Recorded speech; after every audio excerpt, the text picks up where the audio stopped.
মৰমৰ ছাত্ৰ-ছাত্ৰীসকল প্ৰথমতে সকলোকে আমাৰ ইউটিউব চেনেললৈ স্বাগতম জনাইছোঁ আৰু আজি আমি এই ভিডিঅ'টোৰ জৰিয়তে ষ্টৰী কেনেধৰণে লিখা হয় ইংৰাজীত ষ্টৰী কেনেধৰণে লিখা হয় আজিৰ এই ভিডিঅ'টোৰ জৰিয়তে আমি সুন্দৰকৈ আলোচনা কৰিম বিশেষকৈ hslc যিসকল কেণ্ডিডেট আছে সেই কেণ্ডিডেটসকলৰ কাৰণে এই ভিডিঅ'টো বিশেষ গুৰুত্বপূৰ্ণ হ'ব আৰু আজি আমি এই ভিডিঅ'টোত সম্পূৰ্ণৰূপে আমি সুন্দৰকৈ আলোচনা কৰিম মানে কেনেধৰণে আমি ইংৰাজীত ষ্টৰী লিখিব লাগে ষ্টৰী কেনেধৰণে লিখিলে আমি ফুল মাৰ্কছ পাম কেনেধৰণে আমি লিখিলে ফুল মাৰ্কছ মানে পাবলৈ সক্ষম হ'ব পাৰিম আজিৰ এই ভিডিঅ'টোৰ জৰিয়তে আমি সকলোখিনি সুন্দৰকৈ আলোচনা কৰিম আৰু ভিডিঅ'টো ষ্টাৰ্ট কৰাৰ আগতে যদি তোমালোকে আমাৰ চেনেলটো ছাবস্ক্ৰাইব কৰা নাই অনুগ্ৰহ কৰি আমাৰ চেনেলটো ছাবস্ক্ৰাইব কৰি লগতে থকা নটিফিকেশ্যন বেলটো টিপি ৰাখিবলৈ নাপাহৰিবা যাতে আমি আপলোড কৰা সকলো ধৰণৰ এডুকেশ্যনেল ভিডিঅ'ৰ নটিফিকেশ্যন তোমালোকে লাভ কৰা আৰু যিসকলে আমাৰ এই চেনেলটো ছাবস্ক্ৰাইব কৰি আহিছে তেওঁলোকলৈ অশেষ ধন্যবাদ গতিকে তোমালোকে ষ্টৰীটো তোমালোকৰ hslc মানে ষ্টৰী আহিব আৰু সেই ষ্টৰীটো তোমালোকৰ 6 মাৰ্কছ থাকিব আৰু কেনেধৰণে লিখিলে তোমালোকে সম্পূৰ্ণ 6 মাৰ্কছ পাব পাৰিবা আজিৰ এটা সাধু লিখি পেলাই তোমালোকৰ আগত মই দেখাই দিম যে কেনেধৰণে লিখিব লাগিব গতিকে তেনেধৰণে লিখিলে তোমালোকে সম্পূৰ্ণ নম্বৰ লাভ কৰিবলৈ সক্ষম হ'বা আৰু তোমালোকৰ এছে হলনি ষ্টৰী আহিব তোমালোকে হয়তো এছে লিখিব পাৰা বা ষ্টৰী লিখিব পাৰা গতিকে ষ্টৰী লিখাৰ সুবিধাটো কি যে ষ্টৰী লিখিলে তোমালোকে মানে এছে হ'ল এছে তোমালোকে যিমান কিখন ধৰিলা মুখস্থ কৰিছা বা প্ৰায়বিলাক ষ্টুডেণ্টে এছে মুখস্থ কৰে নিজে সাজি লিখাতকৈ প্ৰায়বিলাক ষ্টুডেণ্টে মানে এছেখন মুখস্থ কৰে গতিকে সেই মুখস্থ কৰা এছেকেইখনৰ ভিতৰত তোমালোকৰ কমন নপৰিবও পাৰে তেতিয়া তোমালোকৰ এই যিটো ষ্টৰী লিখাত তোমালোকে ষ্টৰীটো যদি তোমালোকে শিকি যোৱা তেতিয়া সেই ষ্টৰীটো শিকি গ'লে তোমালোকে যদি এছে কমন নাহে তেতিয়া ষ্টৰীটো লিখিব পাৰিবা বা ষ্টৰীটো যদি তোমালোকে ভালদৰে লিখিব পাৰা তেতিয়া এছে তোমালোকে নাচালেও চলি যাব যিহেতু ষ্টৰীটো যিকোনো এটাহে আহে গতিকে ষ্টৰীটো লিখি দিলে তোমালোকে নম্বৰ পাই যাবা গতিকে ষ্টৰীটোৰ কথা হ'ল কি ষ্টৰীটো বেছি দীঘলীয়াকৈ নিলিখিলেও হ'ব এছেখন আমি যিমান দীঘলীয়া কৰিব লাগে কিন্তু ষ্টৰীটো আমি সিমান দীঘলীয়াকৈ লিখিব নালাগে তাতে মানে তোমালোকৰ আউটলাইনটো দিয়াই থাকিব মানে কাহিনীটো কিহৰ ওপৰত গতিকে তাৰ ওপৰত অকণমান বহলাই পেলাই লিখিহে দিব লাগে গতিকে ষ্টৰী লিখাৰ সুবিধা এছেতকৈ বেছি আছে সেইকাৰণে তোমালোকৰ hslc মানে যিসকল 2024 কেণ্ডিডেট আছে সেই কেণ্ডিডেটসকলৰ সুবিধাৰ্থে মই এই ভিডিঅ'টো বনাইছোঁ যিহেতু আগন্তুক পৰীক্ষা ষ্টুডেণ্টসকলৰ পৰীক্ষা আহি আছে গতিকে ষ্টুডেণ্টসকলৰ বিশেষ সুবিধা হ'ব লাভজনক হ'ব এই ভিডিঅ'টো গতিকে তোমালোকে যিমান পাৰা ভিডিঅ'সমূহ শ্বেয়াৰ কৰিবা গতিকে ইয়াতে তোমালোকে কি কৰিব মই এটা আৰু এইটো আগত অহা প্ৰিভিয়াছ ইয়েৰ কুৱেশ্যনত অহা এইটো দুবাৰ আহিছিলে hslc 18 আৰু 2001 এনেকৈ আহিছিলে বা দুবাৰ আহিছিলে মানে সিমানেই হ'ব তোমালোকে চাই ল'বা কুৱেশ্যন বেংকত চাই ল'বা কুৱেশ্যন বেংকৰ পৰা মই এই কুৱেশ্যনটো উঠাইছোঁ গতিকে তাতে দুবাৰ আহিছিলে মানে দুবাৰ ৰিপিট হৈছে গতিকে সেইকাৰণে মই এই যিটো ষ্টৰীটো লৈছোঁ গতিকে ইয়াতে ষ্টৰীটো তোমালোকৰ সম্পূৰ্ণ ষ্টৰীটো দিয়া নাথাকে ইয়াতে তোমালোকৰ অলপ এটা আভাস দিয়া থাকিব যে তোমালোকে কিহৰ ওপৰত ষ্টৰীটো লিখিব লাগিব ষ্টৰীটো অলপ আভাস দিয়া থাকিব গতিকে ইয়াতে আউটলাইন এটা দিয়া থাকিব গতিকে আউটলাইনটো কি দিয়া আছে আউটলাইনটোৰ পৰা আমি সম্পূৰ্ণকৈ ষ্টৰীটো আমি মনতে সাজি ল'ব লাগিব ইয়াতে দিয়া আছে 12 fools start on a journey cross a river count themselves is not counting himself counts 11 a passerby agrees to produce the lost man gives each fool a blow counts 12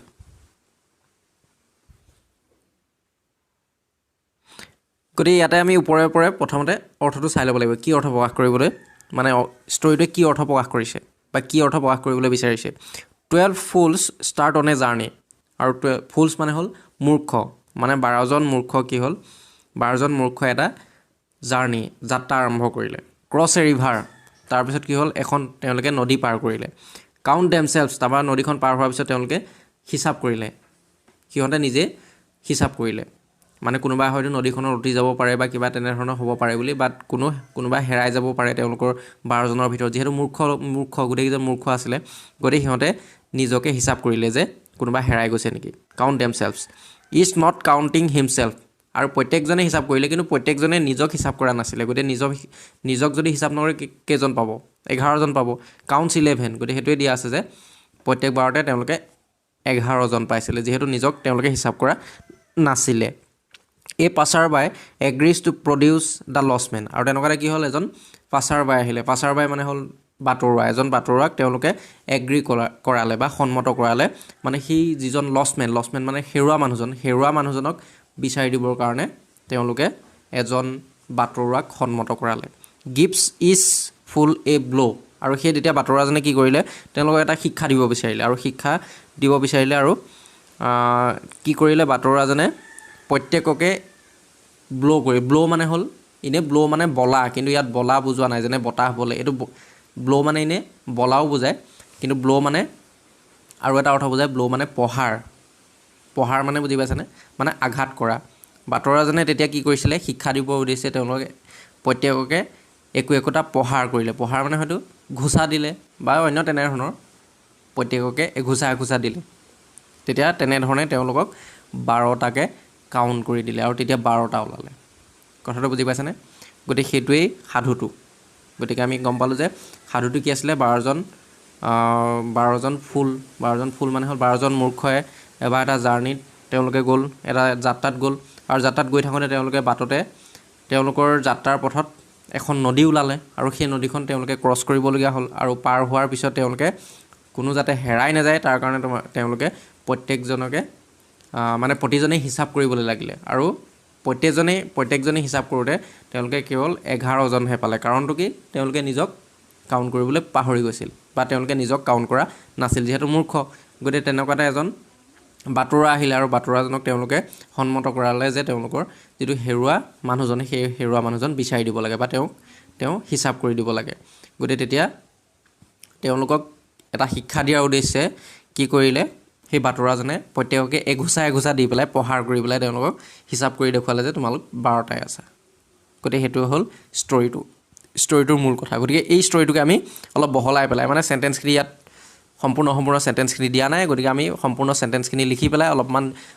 দীঘলীয়া কৰি অলপ ৰস লগা কৰি পেলাই যিহেতু সাধু বুলি ক'লে অলপ ৰস লগা হ'ব লাগিব ৰসাল হ'ব লাগিব গতিকে অলপ ৰসাল কৰি পেলাই আমি লিখিব লাগে গতিকে আমি কেনেধৰণে লিখিম আৰু সাধুটো লিখাৰ আগতে তোমালোকে এনেধৰণে এটা মানে টাইটেল দিব লাগিব সাধুটোৰ এটা টাইটেল দিব লাগিব সাধুটোৰ এটা নাম দিব লাগিব গতিকে নামটো কি আমি গম পালোঁ যে এনেধৰণে আমি দিব পাৰোঁ ষ্টৰি অফ 12 ফুলছ বুজি পাইছানে মানে আৰু ভিডিঅ'ৰ মাজতে ছাত্ৰ ছাত্ৰীসকলৰ সুবিধাৰ্থে এটা কথা জনাই থওঁ যে আমাৰ এই চেনেলৰ ফালৰ পৰা মই এটা ইংৰাজী ব্যাকৰণৰ গোটেই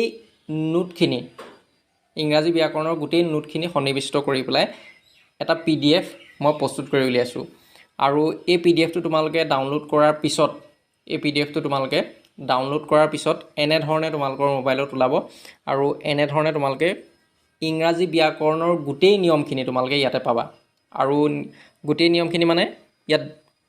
যিখিনি বিষয় সন্নিৱিষ্ট কৰা হৈছে ইয়াত দিয়া আছে আৰু তাত যিখিনি বিষয় এই PDFটোত সন্নিৱিষ্ট কৰা বিষয়সমূহ দিয়া আছে আৰু সেই বিষয়সমূহ হ'ল টেন্স মানে টেন্সৰ সম্পূৰ্ণ প্ৰকাৰখিনি মই তাতে দি দিছোঁ আৰু কেনেধৰণে ট্ৰেন্সলেশ্যন কৰা হয় ছাবজেক্ট অবজেক্ট কি মানে গোটেইখিনি তাতে মই সন্নিৱিষ্ট কৰিছোঁ আৰু ট্ৰেন্সলেশ্যন মানে অসমীয়াৰ পৰা ইংৰাজীলৈ কেনেধৰণে অনুবাদ কৰা হয়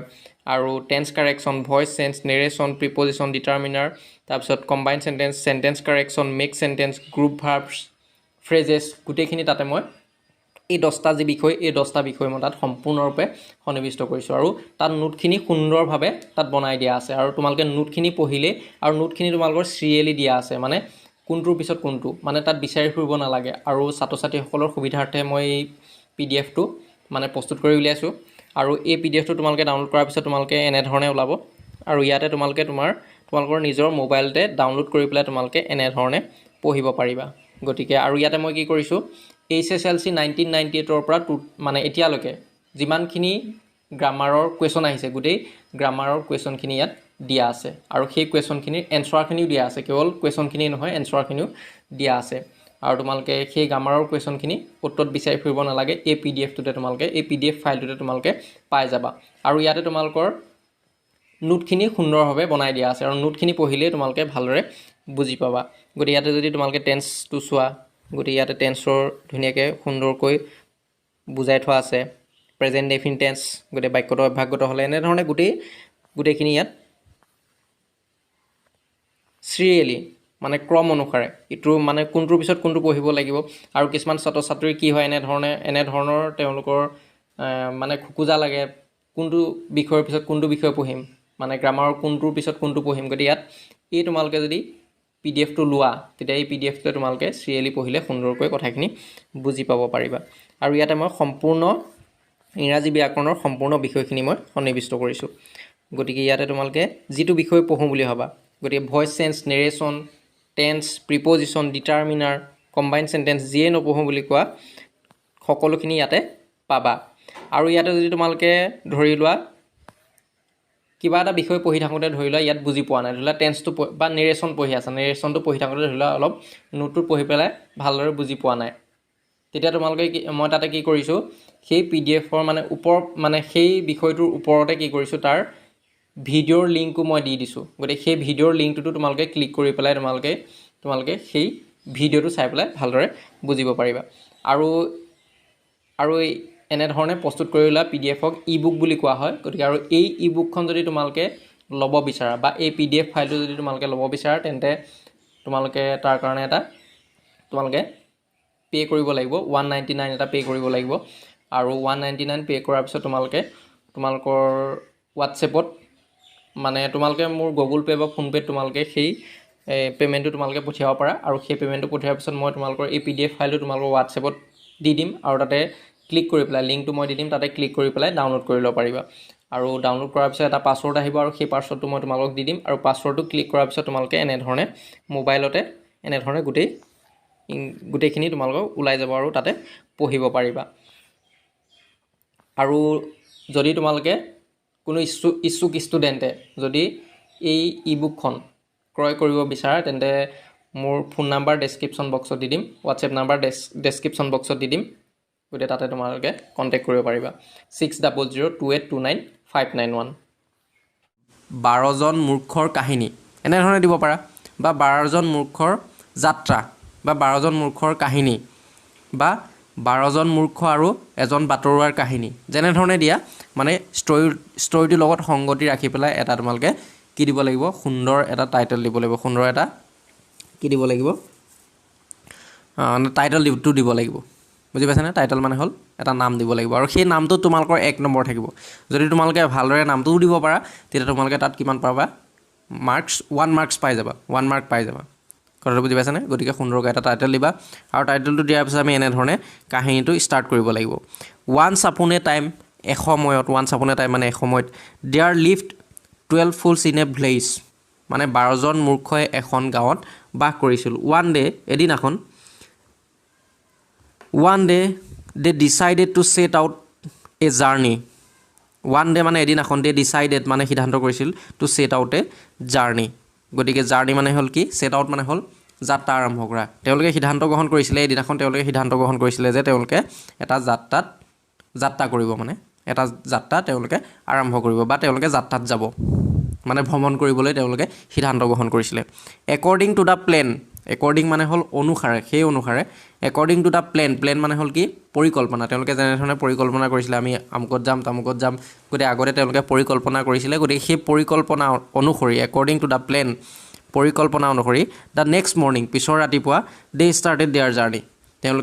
তেওঁলোকৰ যি যাত্ৰা সেই যাত্ৰা আৰম্ভ কৰিছিল আৰু সাধাৰণতে ইয়াতে দেখিছানে আমি সাধুটো লিখোতে সাধাৰণতে past tenseত লিখি আছো মানে অতীতত হৈ যোৱা কাহিনী এটা আমি সাধু আকাৰে বনাই কৈ আছো গতিকে সাধাৰণতে লিখিলে তোমালকে past tenseত লিখিবা মানে আউটলাইনটো যিহতে দিয়া নাথাকক প্ৰেজেন্ট টেন্সত দিয়া থাকক বা যিহতে দিয়া নাথাকক ইয়াতে আউটলাইনটো প্ৰেজেন্ট টেন্সত দিয়া আছিল কিন্তু আমি ষ্টৰিটো লিখোতে past tenseত লিখি আছো মানে হৈ গৈছিল কাহিনীখিনি হেতেনে ধৰণৰ গতিকে সাধুটো সাধাৰণতে past tenseত লিখিবা ইয়াত আমি past tenseত লিখি আছো গতিকে তেওঁলোকে যেনে ধৰণে পৰিকল্পনা কৰিছিল বা তেওঁলোকে যেনে ধৰণে মানে প্ল্যান বনাইছিলে তেনে ধৰণে পিছদিনাখনি ৰাতিপুৱা তেওঁলোকৰ যাত্ৰা আৰম্ভ কৰিছিল after having traversed a little distance after having a traverse মানে হল অতিক্ৰম কৰা traverse মানে হল অতিক্ৰম কৰা আৰু এই ৱৰ্ডটো তোমালোকৰ মাডাম ৰাইটস দা বাস নামৰ যেটো চেপ্টাৰ আছে ক্লাস 10 ৰ সেই চেপ্টাৰটোত এই ৱৰ্ডটো আছে traverse মানে হল কি traverse মানে কি অতিক্ৰম কৰা a little distance মানে অলপ দূৰ distance মানে হল দূৰত্ব অলপ দূৰত্ব অতিক্ৰম কৰাৰ পিছত they found a big river in their way আৰু তেওঁলোকে তেওঁলোকৰ পথত যাত্ৰাৰ পথত এখন ডাঙৰ নদী পাইছিল the current of the river was very the current মানে হল খুঁত নদীৰ খুঁতটো কি আছিল was very strong বৰ প্ৰবল আছিলে মানে নদীৰ যিটো খুঁট তেওঁলোকে বাটত ৰাস্তাৰ পথত মানে তেওঁলোকৰ যাত্ৰাৰ পথত এখন নদী পাইছিলে আৰু সেই নদীখনৰ খুঁটটো যথেষ্ট প্ৰবল আছিলে ষ্ট্ৰং আছিলে সামহাও মানে যিকোনো প্ৰকাৰে যেনে তেনে বা যিকোনো প্ৰকাৰে দে ক্ৰছ দ্য ৰিভাৰ তেওঁলোকে যিকোনো প্ৰকাৰে ৰিভাৰখন বা নদীখন তেওঁলোকে পাৰ হৈ গুচি গৈছিল দেন মানে তেতিয়া বা তাৰপিছত কি হ'ল ওৱান অফ দ্য ফুলছ মানে মূৰ্খসকলৰ ভিতৰৰ এজন মূৰ্খই কৈছিলে সেইট ওৱান অফ দ্য ফুলছ মূৰ্খ কেইজনৰ ভিতৰত এজনে কৈছিলে আৰু ইয়াতে আমি ডাইৰেক্ট নেৰেশ্যন আমি ব্যৱহাৰ কৰিব পাৰোঁ আৰু ডাইৰেক্ট যদি নেৰেশ্যন আমি ব্যৱহাৰ কৰোঁ সাধুটোত তেতিয়া সাধুটো আৰু অধিক ৰসাল হৈ পৰিব ডাইৰেক্ট নেৰেশ্যন মানে বুজি পাইছানে মানে যেনেধৰণে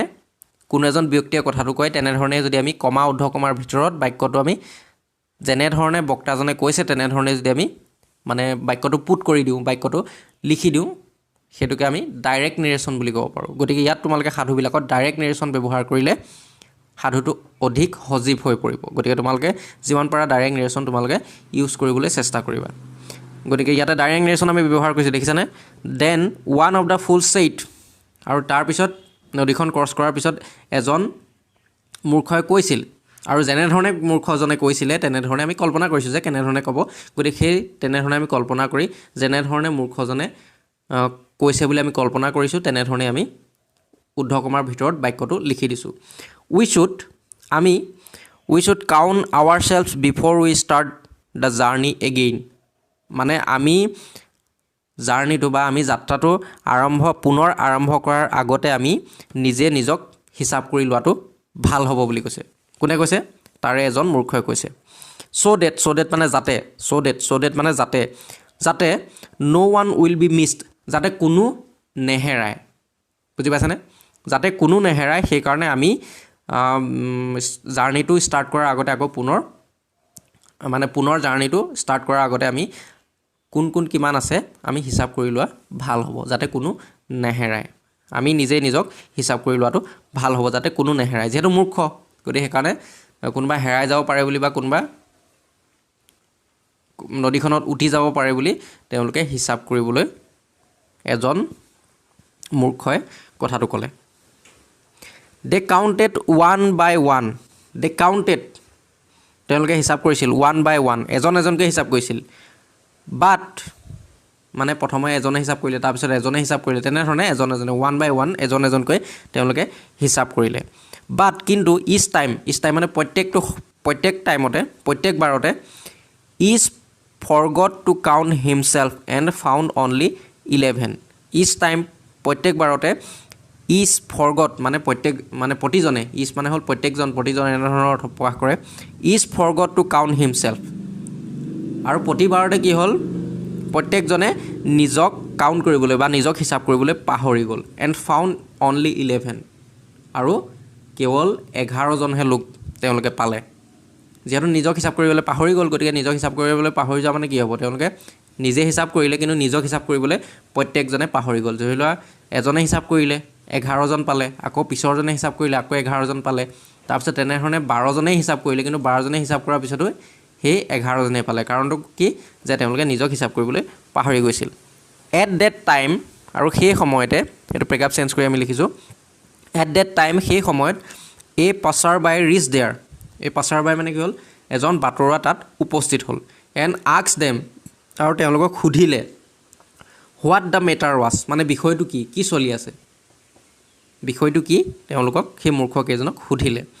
দে এক্সপ্লেইন দ্য মেটাৰ তেওঁলোকে এক্সপ্লেইন মানে কি বৰ্ণনা কৰা তেওঁলোকে বিষয়টো বৰ্ণনা কৰিলে বিফ'ৰ হিম তেওঁৰ আগত মানে যিটো বিষয় চলি আছে সেই বিষয়টো তেওঁৰ আগত বৰ্ণনা কৰিলে এক্সপ্লেইন কৰিলে and he was agreed to find out the lost men আৰু তেওঁক সন্মত কৰোৱা হ'ল ৱাজ এগ্ৰিড মানে এইটো পেচিভ ভইচত লিখা হৈছে দেখিছানে হি ৱাজ এগ্ৰিড মানে তেওঁক সন্মত কৰোৱা হ'ল এইটো পেচিভ ভইচত লিখা হৈছে he was agreed to find out the lost men মানে যিজন হেৰুৱা ব্যক্তি সেই হেৰুৱা ব্যক্তিজনক বিচাৰি উলিয়াবৰ কাৰণে সেই বাটৰুৱাজনক সন্মত কৰা হ'ল যাতে বাটৰুৱাজনক তেওঁলোকে ধৰিলে যে তুমি আমাৰ যিজন মানুহ হেৰালে বা আমাৰ যিজন লগৰীয়া হেৰালে সেই লগৰীয়াজন অনুগ্ৰহ কৰি উলিয়াই দিয়া গতিকে তেনেধৰণে তেওঁক এগ্ৰি কৰালে in order to give a lesson in order to give a lesson in অৰ্ডাৰটো মানে উদ্দেশ্যে ইন অৰ্ডাৰটো মানে হ'ল উদ্দেশ্যে কি কৰাৰ উদ্দেশ্যে to give a lesson to the fools মানে এই যি মূৰ্খকেইজনক এটা শিক্ষা দিয়াৰ উদ্দেশ্যে এটা লেচন দিয়াৰ উদ্দেশ্যে বুজি পাইছেনে সেই মূৰ্খকেইজনক এটা শিক্ষা দিয়াৰ উদ্দেশ্যে হি গেভ ইজ ফুল এ ব্ল' আৰু সি প্ৰত্যেকজন ফুলকে ফুল মানে হ'ল প্ৰত্যেকজন মূৰ্খ ইজ ফুল মানে প্ৰত্যেকজন মূৰ্খ গতিকে প্ৰত্যেকজন মূৰ্খকে এটা ঘোচা দিলে এটা প্ৰহাৰ কৰিলে ব্ল' মানে হ'ল কি ঘোচা দিয়া বা প্ৰহাৰ কৰা প্ৰত্যেকজনকে একোবাৰ প্ৰহাৰ কৰিলে এণ্ড কাউণ্টেড 12 আৰু 12টোত মানে 12টা তেনেধৰণে তেওঁ হিচাপ কৰিলে প্ৰত্যেককে এঘোচা দি পেলাই তেওঁ 12টাক হিচাপ কৰি দেখুৱালে the fools became very happy to get their lost friend আৰু the fools became very happy আৰু এই মূৰ্খকেইজন কি হৈ পৰিলে বিকেম মানে হৈ পৰিছিল ভেৰি হেপী অতি সুখী হৈ পৰিছিল to get their lost friend get মানে লাভ কৰা গতিকে তেওঁলোকৰ হেৰুৱা বন্ধুজনক লাভ কৰি পেলাই মূৰ্খকেইজন অতি আনন্দিত হৈ পৰিছিল অতি সুখী হৈ পৰিছিল গতিকে এইটোৱে আছিলে আজিৰ যিটো ষ্টৰী গতিকে এনেধৰণে তোমালোকে এটা ষ্টৰী আহিলে এনেধৰণে লিখিব পাৰিবা আৰু ইয়াতে তোমালোকে ষ্টৰীটোৰ পৰা কি বুজি পালা তলত এটা মৰেল দিব লাগিব আৰু সেই মৰেলটো তোমালোকৰ থাকিব 1 মাৰ্কছ থাকিব 1 মাৰ্ক থাকিব গতিকে মৰেলটো আমি কি দিব পাৰোঁ ইয়াৰ ক্ষেত্ৰত টিট ফৰ টেট মানে বুজি পাইছানে অসমীয়াত হ'ল যেন কুকুৰ তেন টাঙোন মানে যাক যেনেধৰণে আমি ব্যৱহাৰ কৰিব লাগিব বা যাক যেনেধৰণে ব্যৱহাৰ কৰিলে যেনেধৰণে বুজি পাব তেনেধৰণে আমি ব্যৱহাৰ কৰিব লাগিব গতিকে সেইটো হ'ল টিট ফৰ টেট গতিকে টিট ফৰ টেট মানে মূৰ্খকেইজনক মানে এই যিজন বাটৰুৱা আহিছিলে সেই বাটৰুৱাজনে সেই মূৰ্খজনক যেনেধৰণে বুজাব লাগে তেনেধৰণে তেওঁলোকক শিক্ষা দিছিল গতিকে সেইটো টিট ফৰ টেট এইটো মৰেল গতিকে তোমালোকৰ দেখিছানে ষ্টৰী লিখাৰ তোমালোকৰ যিটো পদ্ধতি গতিকে এই পদ্ধতিতে তোমালোকে লিখিব লাগিব গতিকে তোমালোকে ষ্টৰীটো তোমালোকে অলপ চলপ জানিলেও তোমালোকে লিখি থৈ আহিবা এটা ভাল টাইটল দিবা আৰু তলত এটা তোমালোকে মৰেল দিবা আৰু টাইটল আৰু মৰেলটো তোমালোকৰ অকল এশাৰী লিখোঁতে কিমান নম্বৰ পাবা 2 মাৰ্কছ তাতে থাকিব আৰু ভিতৰৰ ষ্টৰীটোত তোমালোকৰ 4 নম্বৰ থাকিব আৰু যদি খুব সুন্দৰকৈ এনেধৰণে যদি লিখা তেতিয়া তোমালোকে 4 মাৰ্কছ পাবা বা যদিও তোমালোকৰ অলপমান মানে